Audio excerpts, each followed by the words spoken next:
欢迎来到自说自话的总裁。故事从这样一段熊猫爬树的影片说起，看这六亲不认的步伐，真的就像练过一样啊！下一个画面又有熊猫坐在高高的树梢上，一副独孤求败的模样。所以它要怎么下来呢？办法可能有点奇葩，我们再来看看这段影片。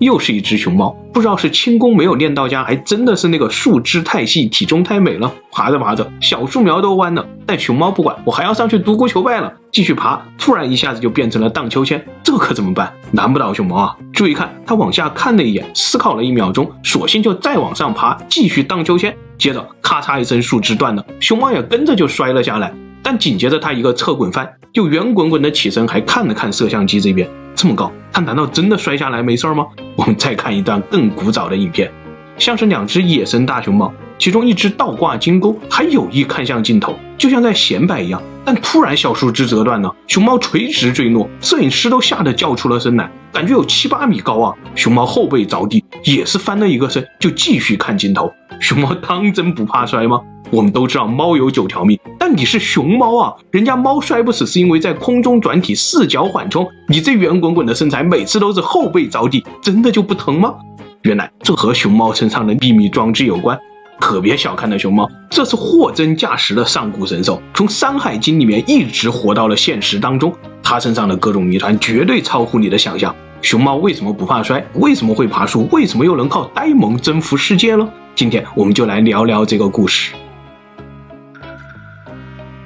熊猫为什么不怕摔？回答这个问题前，我们先来问一个更奇葩的问题，那就是熊猫为什么是黑白的？当真只有当熊猫吐出舌头的时候，我们才知道它有没有在拍彩照吗？其实黑白熊猫这算是生物学上的一个未解之谜，因为我们知道 99.999% 的动物皮毛都是为了来伪装，变色龙就是伪装技能的典范，还有猎豹、狮子、老虎这种顶级捕食者也都需要伪装才能靠近猎物啊，甚至是章鱼和某些昆虫，它们能直接变成环境的样子。但大熊猫一上来就问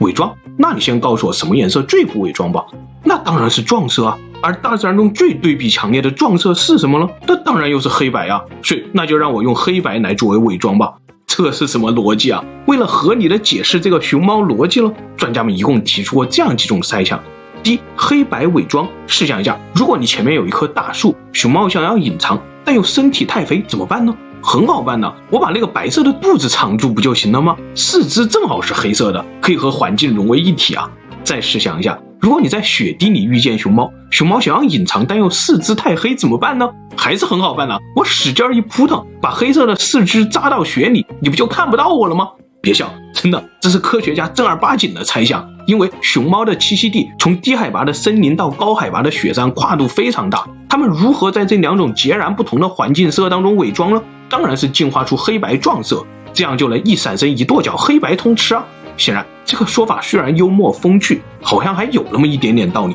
但是有一个最致命的问题无法解释，那就是熊猫头也是黑白的，你用大树挡住了肚子，你用雪地掩盖了四肢，但是你那个脑袋也太夸张了吧？请问大脸盘子、米奇耳朵，还有那个浮夸的熊猫眼，你要如何隐藏呢？所以这个猜想并不完美，于是科学家又提出了第2个猜想，反向伪装。如果说大自然中的黑白动物除了熊猫，你还能想到谁呢？海里的顶级杀手虎鲸、杀人鲸，是不是？这家伙相当聪明，他为什么能把自己进化成黑白色？其实这就跟为什么黑帮大哥都爱浮夸的纹上大花臂再戴上大金链子一样，这是一种警告，一种我很凶别惹我的警告。结合到我们人类的语境当中，你是不是就瞬间懂了？对啊，谁说伪装一定要装得像根葱一样，小心翼翼地趴着，也可以大摇大摆地吓唬别人呢？但是问题又来了，虎鲸和黑帮大哥，这都是我们知道，他们一定是要有群居的。你要是一头虎鲸去捕鱼，或者让一个黑帮大哥去镇场子，这是肯定不行的。所以这种反向伪装呢，只适用于群居动物，他们必须多方配合，才能用反向伪装来克服捕食中的那些障碍。当然也有人要说，熊猫吃竹子不用捕食啊，所以纹个大花臂来吓唬老虎雪豹不也是挺好的吗？但是还有一个成语叫做黔驴技穷，如果你总是拿纹身来吓唬地头蛇，地头蛇1次怕你2次敬你，第3次如果你还叫不来好几车小弟，那么不用问，地头蛇一定会像老虎吃了前只驴一样毫不留情的啃掉你。因此对于熊猫来说呢，只有2种可能，第一，熊猫是群居的，第二，反向伪装不适用于熊猫。然而，就目前已知的化石证据和行为学观察来说，熊猫它就800辈子没有群居过，所以专家们只能继续提出第3种猜测。这种猜测终于和熊猫为什么摔不死有关呢？别急，这背后的推测，我们从另一种白熊北极熊说起。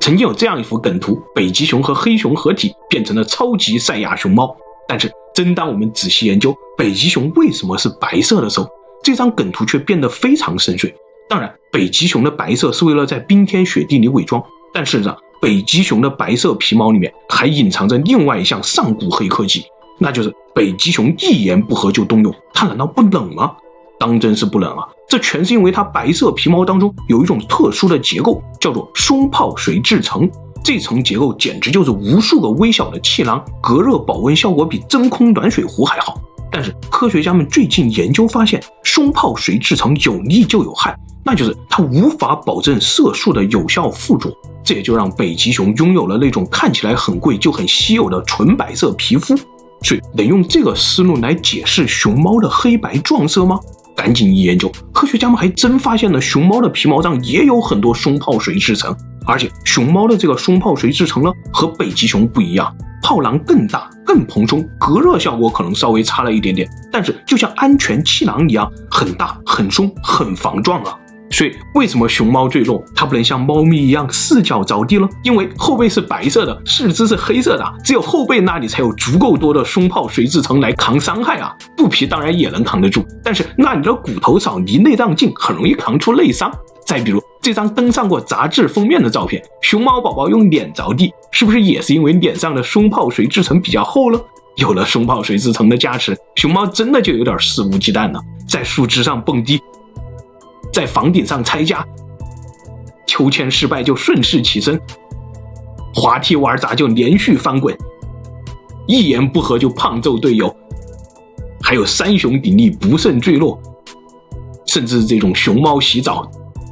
肚皮带蛙，这也都和它们皮毛中的胸泡水质层又软又松又防寒有关。据说如果你抱过真实的熊猫宝宝，你会立刻明白它们浑身上下又松又肉的感觉是一个什么样的状态，真的很适合当肉垫呢。比如这里有一段影片，网友拍到饲养员正在把熊猫宝宝当桌垫，这恐怕是史上最高级的桌垫了吧。这就是大熊猫的第一个秘密。在很久很久以前，大概几十上百万年前的史前时代吧，科学家说熊猫分布的很广，连北京周口店猿人遗址当中都发现了熊猫被红烧的痕迹，这叫做大熊猫剑齿象动物群。它们当时可是和剑齿象、剑齿虎在同一个竞技场中拼搏的猛兽。靠什么？靠的就是他们这身凶猛的黑白纹身，和虎鲸一样故意瞪大眼睛，一方面吓唬各种猛兽，另一方面当你真的撞过来的时候呢，这个纹身大哥还能不动如山，用铁布衫来震慑你，就问你怕不怕。突出的大眼睛，这在自然界中其实是个很凶的标识，比如你发怒准备干架的时候，第一本能反应是不是瞪大眼睛？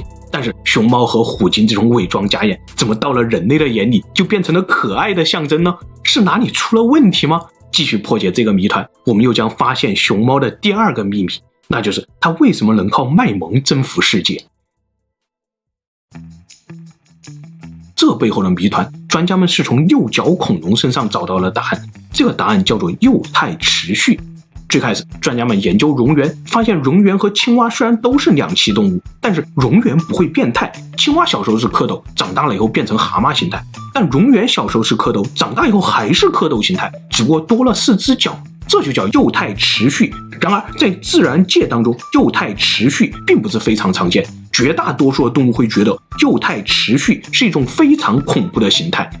就像蝾螈、六角恐龙一样，这个形态在大自然看来其实是非常可怕的，而人类却觉得它很可爱。为什么会这样？继续破解，专家们进一步研究发现，原来人类自己就是大自然中最顶级的幼态持续的动物啊！这里有一组对比图片，人类的婴儿和黑猩猩的婴儿长得真的很像，大眼睛、大头、小手、小脚。但是黑猩猩长大以后呢，还有人类长大以后，我们再对比一下，其实我们就会发现，人类长大以后似乎和婴儿期并没有太大的变化，还是大眼睛、大头、身体、眉毛、四肢也没有太大变化，这就导致人类自古以来的基因竟然都是反自然的幼态审美。想象一下，萌娘的眼睛为什么那么大？同理，黑竹猫和眼镜猴为什么是大自然中的顶级杀手，但在人类眼里却是至尊萌物？同样是幼态审美啊，黑竹猫的幼态和眼镜猴的幼态符合人类审美，但绝对不符合大自然审美。大自然会本能的害怕这种幼态怪物。所以故事分享到这里，当年的爱手艺大人要是了解这些生物学原理，那想必他描写那些不可名状的恐惧的时候，就不太可能描写什么巨大八爪鱼之类的东西了。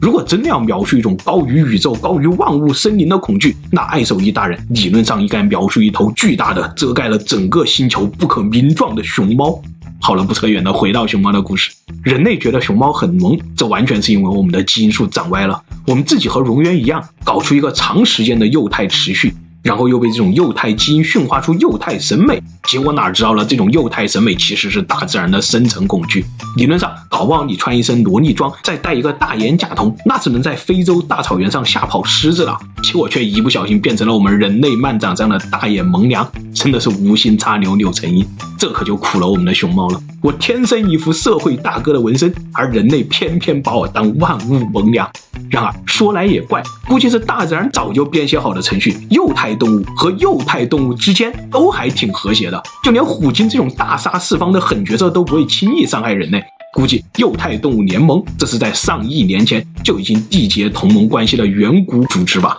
有了这层生物学的洞察，我们再来看熊猫，是不是能看出一丝丝恐惧了？或者说它变得更可爱了？大眼睛，黑白脸，像婴儿一样胖乎乎的，小短腿，人类还真的是被基因操控，爱熊猫爱得死去活来啊！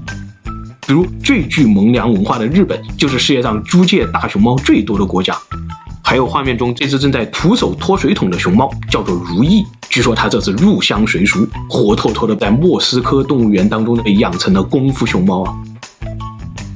另外2019年中秋佳节临近，芬兰动物园专门请了一个合唱团到场，然后对着熊猫唱中文歌，唱的竟然是明月几时有。还有荷兰，不仅是专机运送，警车开道，在荷兰动物园里还为熊猫建了一座超豪华的熊猫馆，仿照中国皇宫全实木打造，占地9000平米，耗资700万欧元。另外印度人也是很喜欢熊猫，但是印度太热，熊猫到了那边怕是真的受不了啊。于是印度人民也就想出了绝招，像这样把大象染成了熊猫的颜色，还真的有意想不到的效果。说到染色熊猫呢，这里还有一个名场面，给鳄鱼染上了熊猫色，这真的是笑死神仙不偿命啊。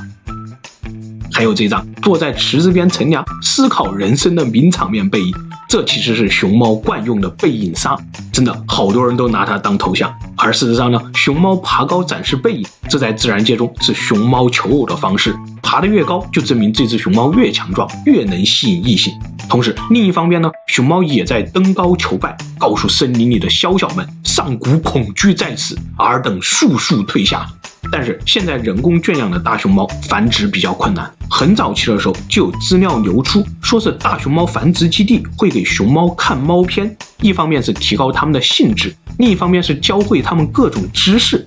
好了，不扯远了，全人类真的都很喜欢熊猫这种幼态审美，在我们人类的通用语言当中，这叫做可爱。接着我们再来聊聊熊猫的第3大秘密，它为什么会爬树呢？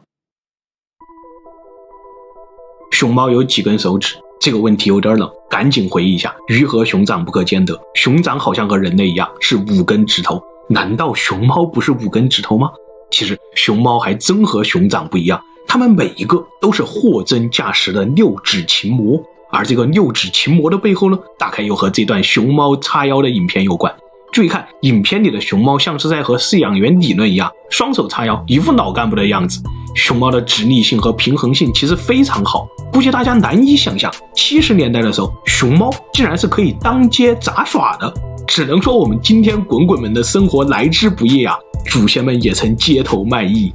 所以这跟它6根手指有什么关系呢？不知道大家有没有仔细观察过你自己的手掌，我们的5根手指头是不是长得有点奇怪？看看猫爪、狗爪，甚至是你自己的脚趾头，发现没有，大自然中几乎所有的动物手指都是朝一个方向长的，而我们的手掌呢，竟然有一个奇怪的大拇指，它垂直90度朝另外一个方向长了。为什么会这样？这当然是为了方便我们拿棒子打狗、拿果子喂崽、拿筷子干饭等等等等。总之有了大拇指你就可以抓握，而有了神奇的抓握能力之后呢，我们的科技路线又出现了2条，还记得我们聊猴子的时候提到的类人猿2大类吗？第一类人猩猩，我们学会了抓握以后，并没有继续狂点抓握技能，反而是利用抓握带来的直立属性，开始疯狂点大脑科技。人类比猩猩点得更彻底，猩猩甚至把脚趾上也点出了抓握技能。而第二类呢，长臂猿，他们把技能点全部点到了抓握技能上，所以他们的平衡能力、抓握能力强到了没边，雄霸树梢，把人类和猩猩的主线全部赶下了树。我们其实是迫不得已才开始点大脑技能的。所以熊猫是不是很神奇？他们竟然也鬼使神差的点出了抓握技能，而且并不是和我们灵长目一样把大拇指给点歪了，而是点出了另外一条更加艰难的路线，直接在五指之外点出了第6根手指。专家们把这个第6指呢叫做尾拇指，因为它没有指甲盖，更像是一个变态发育的骨牛。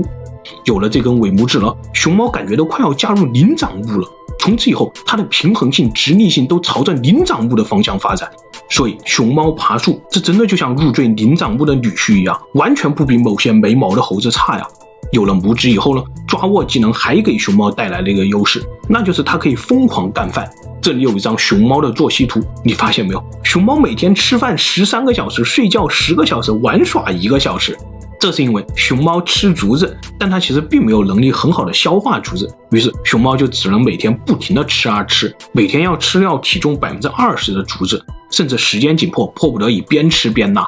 我们如果想用竹子去造纸，其中有一步很要命的工艺，就是去除竹子里的果糖，提取竹纤维。而熊猫吃竹子，它的消化道真的就像一台果糖榨汁机，可以完美的去除果糖，拿出来不说100%吧，也有将近70-80%是不含果糖，全是纤维的。所以是不是可以用熊猫便便来造纸呢？这就是熊猫纸的来源，卖的还挺贵，据说用来擦嘴也是能隐约闻到那股熊猫茶的清香。所以你要不要来一张呢？时间回到1981年，一只7岁的野生大熊猫莉莉刚刚来到四川卧龙的保护中心。有一天晚饭的时候呢，工作人员竟然发现它把盛饲料的那个搪瓷盆子给吃了，而且正在一块接一块的往肚子里咽。饲养员发现的时候急得不知所措，因为前不久刚刚发生过饲养员抢野生大熊猫的饲料，结果被袭击重伤的事情。看着莉莉吃铁盆，谁也不敢上去阻拦，专家也闻讯赶来，但专家示意大家冷静。果然几天以后，大家从莉莉粪便中找到了碎铁块，这才放心了下来。所以这个故事是真是假？熊猫真的能吃铁吗？现在是没人见过野生大熊猫的威力了，他们现在在养殖中心里大概是这个画风。而当时专家们让大家冷静，其实这也是有据可循，因为熊猫在中国古代就被叫做食铁兽。还有传说，熊猫是远古战神蚩尤的坐骑，蚩尤当年对阵轩辕皇帝，就是打算用熊猫去啃掉皇帝的铁皮战车和铁制兵器。但熊猫为什么要吃铁呢？这和他们身上的第4个秘密有关，那就是科学家们发现熊猫不知道什么时候突然把自己的味觉基因给弄坏了。本来它们先前也是和黑熊、狗熊一样杂食性动物，肉、果子、蜂蜜什么都吃，但是味觉基因坏掉以后呢，吃肉味同嚼蜡，不香了，反而是吃竹子那叫一个香。于是熊猫就开始没日没夜的吃竹子。然而吃竹子也有问题啊，一直吃竹子也会缺乏钙、铁、锌、硒、维生素。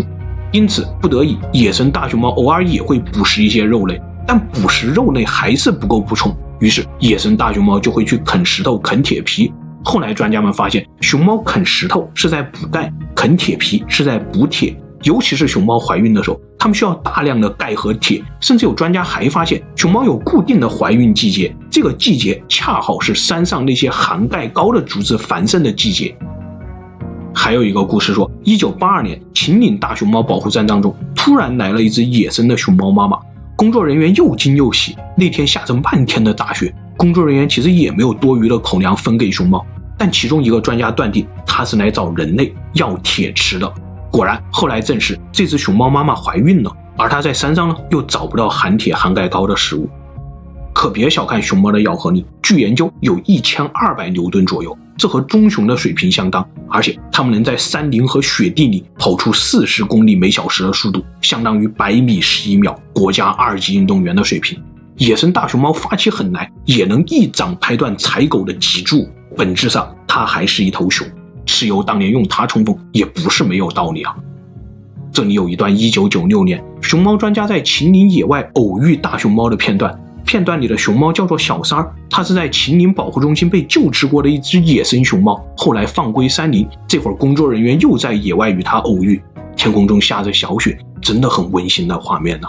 熊猫其实很聪明，它很通人性。曾经还有一只秦岭大熊猫也和这只小三儿的命运类似，叫做虎子。虎子也是被熊猫专家从柴狗口中救回了保护站，但虎子在保护站过得非常不开心，野性让它难以被圈养。后来工作人员也是含泪将它放归山林，都以为虎子活不成了，但万万没想到虎子竟然成了秦岭小霸王，那一掌拍碎柴狗脊柱的家伙就是他。虎子后来还发生过很多感人的故事，这个我们会员频道里细说。